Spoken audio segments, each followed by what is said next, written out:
नमस्कार मंडळी, गोकुळ फार्ममध्ये आपलं स्वागत आहे.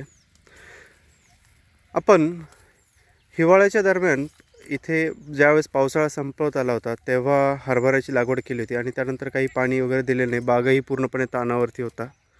आपल्याला माहिती आहे की आपण इथे वेगवेगळ्या पद्धतीच्या पिकांची लागवड केलेली होती. आंब्याच्या खोडाच्या चारही बाजूने आपण हरभऱ्याची लागवड केलेली होती. जे की तुम्ही बघू शकता, एक एक हरभरा कसा वाढलेला आहे. आणि आता त्या हरभऱ्याची काढणी सुरू आहे, कारण हरभरा जवळपास सुकत आलेला आहे ना. आपल्याला बी गळू द्यायचं नाही जास्त, कारण त्याचा आपल्याला घरी खाण्यासाठी भाजीपाल्यासाठी उपयोग होईल. आणि या हरभऱ्याची लागवड करण्यामागचे एक 2-3 महत्त्वाचे उद्देश होते. एक, हरभरा हे द्विदल धान्य आहेत जे तुमचं सॉईलचं स्ट्रक्चर सुधारवतं, म्हणून त्याच्या आपण कोणत्या पद्धती हरभरा असा उपटून घेत नाही आहे.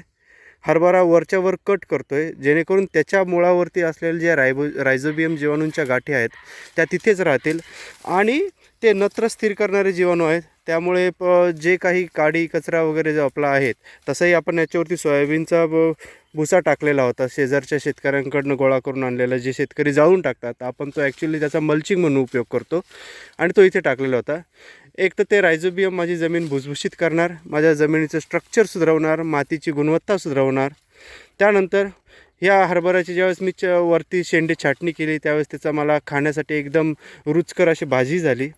तिसरी गोष्ट की मला याच्यापासून हरभऱ्याचं उत्पन्नही भेटणार आहेत.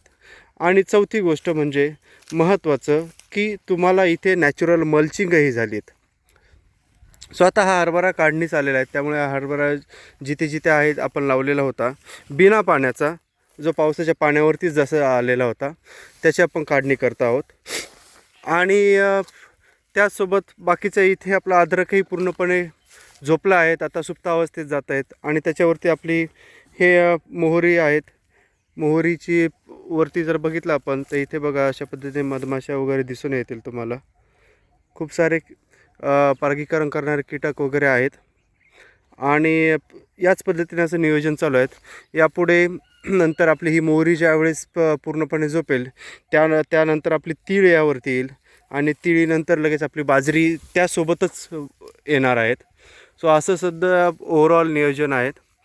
जर तुमच्या काही सजेशन्स असतील, काही कमेंट्स असतील तर नक्की मार्गदर्शन करावं. धन्यवाद.